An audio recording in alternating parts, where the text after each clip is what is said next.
પાછા મૂકે. એક જણના ઘરે આવ્યા, રાજાએ છાણા હાથમાં લીધા.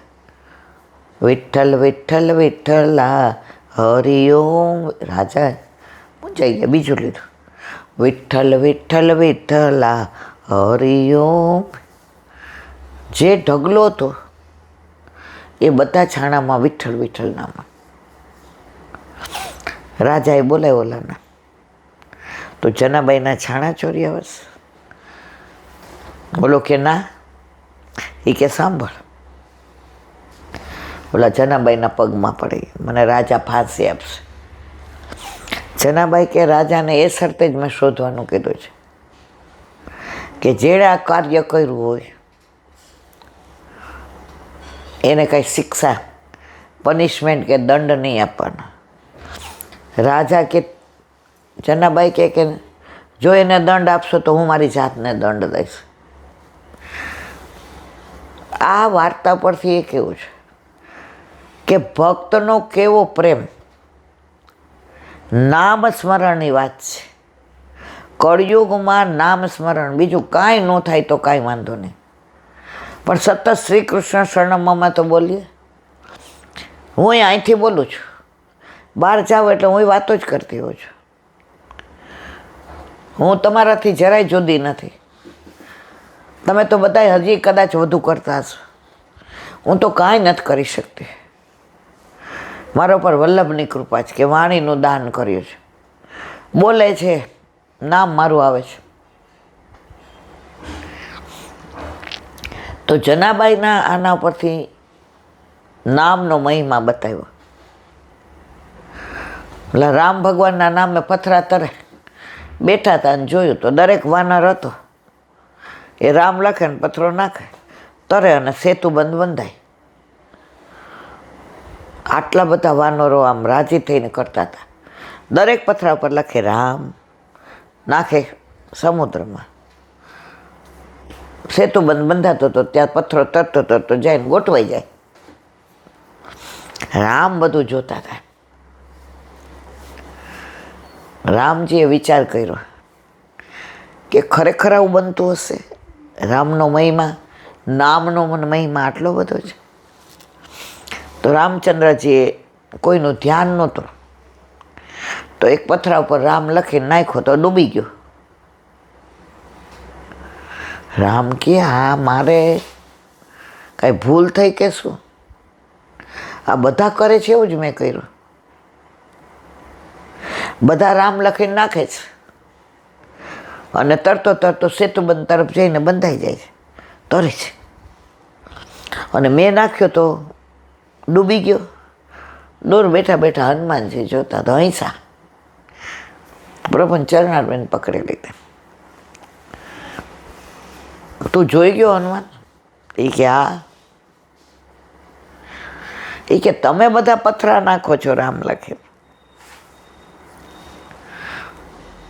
તો તરી જાય છે અને સેતુ બંધાય છે, અને મેં નાખ્યો તો કેમ ડૂબી ગયો? હનુમાનજી કે સીધી સાદી વાત છે, જેને આપ તર છોડી દો એ ડૂબી જ જાય. અમારે તો આધાર રામનો છે. તમે એ પથરાને તર છોડી દીધો સ્પર્શ કરીને તો એ પથ્થરો ડૂબી જ જાય ને, અને સેતુ બંધાઈ ગયો. હવે બધાએ જોયું કે આટલી પહોળાઈમાં તો આટલા બધા વાનરો જાય કેવી રીતે? એટલે બધાએ રામજીને બોલાવ્યા કે હવે આ સેતુ તો બંધાઈ ગયો, પણ આટલા એ તો નહીં થાય. રામજી કે ચલો સામે કિનારા સુધી જઈ આવીએ. કે બરાબર છે. રામ ને લક્ષ્મણ ને હનુમાનજી ગયા, સામે સુધી પહોંચ્યા. દ્રષ્ટિ કરી તો આખા સમુદ્ર ઉપર સેતુ બંધાઈ ગયો. વાનરોને હારું ન રહ્યું. એ કે પ્રભુએ પહેલાં આવું કર્યું તો મારા મહેનત ન કરવી પડત. એક એક પથરા લાવ્યા, એના ઉપર રામ લખ્યું, સમુદ્રમાં નાખ્યા. કેટલો વખત થયો? અને સેતુબંધ બંધાયો અને પ્રભુએ દ્રષ્ટિ કરી તો આખું બંધાઈ ગયો. તો પહેલેથી ને દ્રષ્ટિ કરી દીધી હોત તો અમારા મહેનત ના કરવી પડે. બધાએ હનુમાનજીને કહ્યું કે પૂછો રામચંદ્રજીને કેમ આવું કર્યું. હનુમાનજીએ કીધું ક્ષમા ચાહું મારા નાથ, પણ આ બધા વાનરોને આવું દુઃખ થાય છે. એ પહેલાં આપણે દ્રષ્ટિ કરી દીધી હોત તો આટલા બધા દિવસ જાત નથી, મહેનત કરીએ નહીં અમે અમને કોઈ વાંધો જ નથી, પણ આટલા બધા દિવસ ના જાત ને. રામચંદ્રજીએ જવાબ આપ્યો, આપણે બધાએ સાંભળવા જાવ.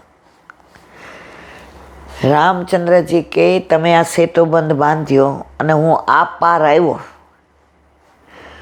પછી દ્રષ્ટિ કરી, તો તમારો સેતુબંધ સાધન બન્યું કે નહીં? એ સાધન ઉપર હાલીને આવ્યો. પેલી બાજુ દ્રષ્ટિ કરવાથી ના થાત.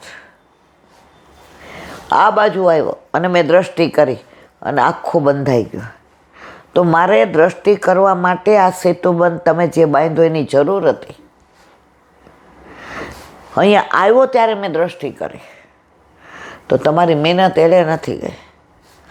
એવી રીતે ઘણા એમ કે સેવા ન કરીએ જ ન હાલે. સેવા સાધન છે અને સેવા ફળ છે. તમે સાધન કરો ક્યારે ફળ થઈ જાય ખબર ન પડે. આ સેતુબંધ બાંધ્યો એ સાધન કર્યું અને રામચંદ્રજીએ દ્રષ્ટિ કરી તો એ ફળ મળી ગયું. તો આપણી સેવા થતાં થતાં, ક્રિયા થતાં થતાં ક્યારે પ્રભુ ફળ આપી દે કાંઈ ખબર પડતી નથી. એટલે જ વલ્લભે કહ્યું છે સેવા યામવા કથા યામવા. સેવાના ટાઈમે સવારે સેવા કરો અને અનોસરમાં કથા કરો. ઘણાય કહેલા ભાઈ મને પુસ્તકો વાંચવાનો બહુ શોખ, તો આખો દિવસ ગ્રંથો વાંચો તો ના ચાલે. બધું વલ્લભના સિદ્ધાંતો એવું કહે છે કે સેવા યામવા કથા યામવા. આપણા છોકરાને આપણે વાલ કરીએ, નવડાવીએ, ખવડાવીએ, કપડાં પહેરાવીએ, આખો દી એને હિંચકામાં નાખીને ગીતડા ગાઈએ તો ગમે? એને ભૂખ લાગે કે ના લાગે? એને ઊંઘ આવે કે ના આવે? તો મારા વાલા, જ્યાં સુધી તમે સેવા ન કરો ત્યાં સુધી તમને ફળ મળે નહીં. એટલે જ વલ્લભે કહ્યું છે સેવા એ જ સાધન છે અને સેવા એ જ ફળ છે. પુષ્ટિ માર્ગ એવો અગાધ છે કે એક એક વાત કરીએ. કાલે માએ એક બહુ સરસ વાત કરી હતી, બધાએ સાંભળી હશે. મને બહુ ગમી હતી એટલે ફરી અનુસંધાન કરું છું. આજે એક વૈષ્ણવનો બરોડાથી ફોન આવ્યો તો કે મા તો કેટલું સરસ બોલતા હતા અને કેટલું સહજ હતા, આમ તમારી બાજુમાં બેસીને વાત કરતા હતા. મને કે તમારા ભાગ્યની તો ક્યાં સરાહના કરું. મેં તો વલ્લભની કૃપા હોય તો વલ્લભ મળે. અમને માએ ખૂબ પ્રેમ આપ્યો અને અમને સખડી પ્રસાદે લેવડાવ્યો કે મારા વૈષ્ણવ એમને ન જાય.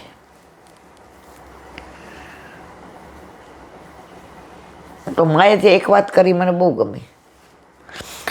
એ તો પ્રેમ કી બાત હે વો તો બંદગી તેરે બસ કી નહીં.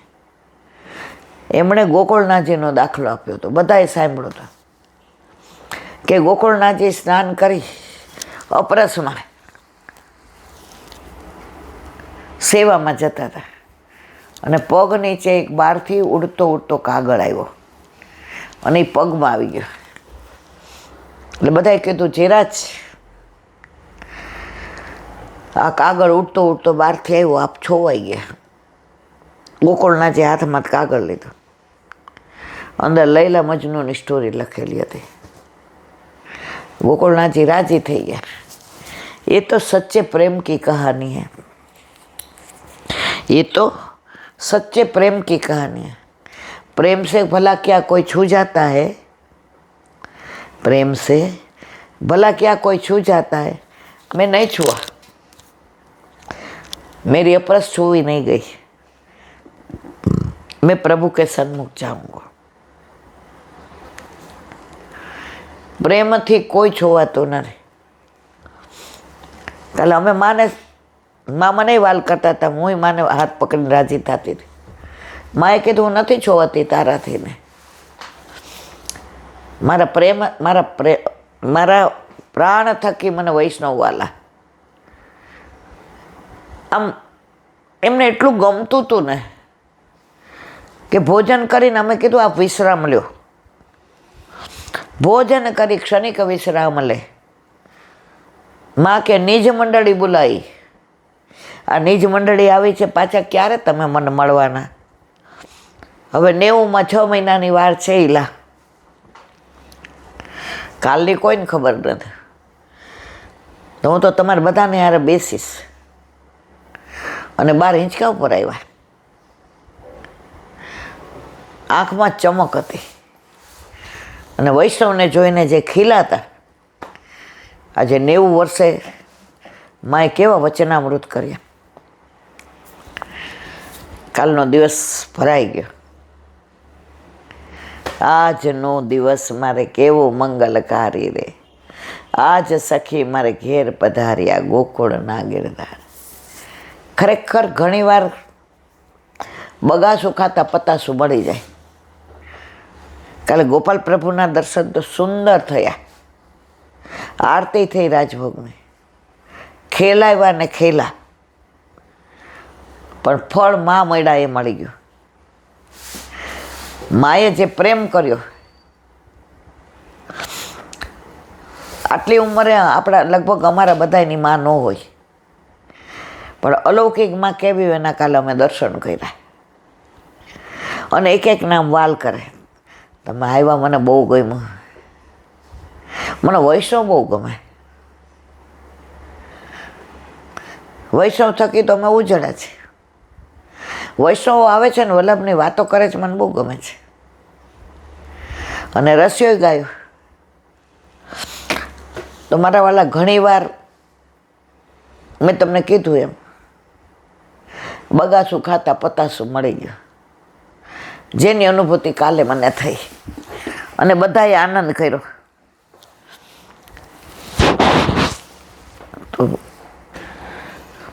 અને જાતા વેત આપણને ગોપાલાલજીને દર્શન થયા 10:30 11 વાગે ખોઈલા બરાબર રાજભોગમાં। તો મને તો એવું લાગ્યું કે ઓલા ઠાકોરજી બધી ગાયો લઈને આવ્યા છે, ગાયો ચરે છે અને ઠાકોરજી કદમના વૃક્ષને નીચે આમ ઓલી લકોટી લઈને આમ ઊભા છે અને ચારે બાજુ જુએ છે કારી ને ઘુમર ને આ હા યમુના ને ગંગા ને। માને કીધું માં, તો કે આમ તો આ રાસ પંચાધ્યાયનું સ્વરૂપ છે, વેણું વગાડે છે, પણ આ તો કાર્યો ઠાકોર છે, ક્યારે કોને કેવા દર્શન આપે કાંઈ ખબર પડતી નથી।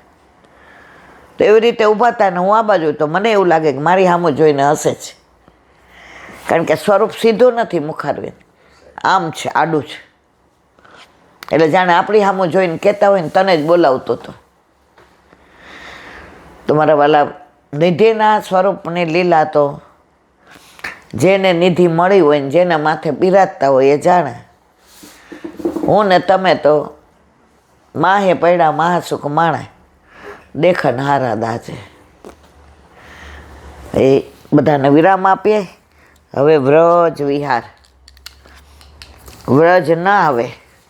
કાલે માએ કેવી સરસ, માનાય મનમાં વ્રજ આવી ગયો। એ કે હમણાં તારે તમે લોકો ગયા હતા તો હું આવી હતી સપ્તાહમાં, બધું કર્યું, પણ મારું ઘર ત્યાં નંદ ચોકમાં હતું। હવે અમે ગલીમાં બહુ ફર્યા છીએ, તે ગોકુળની ગળીઓને દર્શન ન કર્યા ને ત્યાં સુધી મને અધૂરું લાગ્યું। ગોકુળની ગલીઓ સાંકડી રે, ત્યાં તો ઠોરની રેલ મછેલ મારા વાલા. ગોકુળની ગલીઓ સાંકડી રે, ખેલે છે નંદનો લાલ મારા વાલા. ગેડી દડો તો ત્યાં તો ખેલતા રે, આવ્યા છે બળદેવ રાજ મારા વાલા. ગોકુળની ગલીઓ સાંકડી રે, નંદ બાવાની આંગણે લાલા આવ્યા રે. જાય છે યમુના તટ મારા વાલા. ગોકુળની ગલીઓ સાંકડી રે, યમુના સ્નાન કરીને વાલા આવ્યા રે. રસ્તામાં ભેટે દીનો નાથ રે, ગોકુળની ગલીઓ આ પહેલાંનું ધોળ છે, મને બહુ યાદેય નથી ને બહુ આવડતુંય નથી, પણ આની બે ત્રણ કડીઓ એ જ છે કે ગળીઓ સાંકડી છે.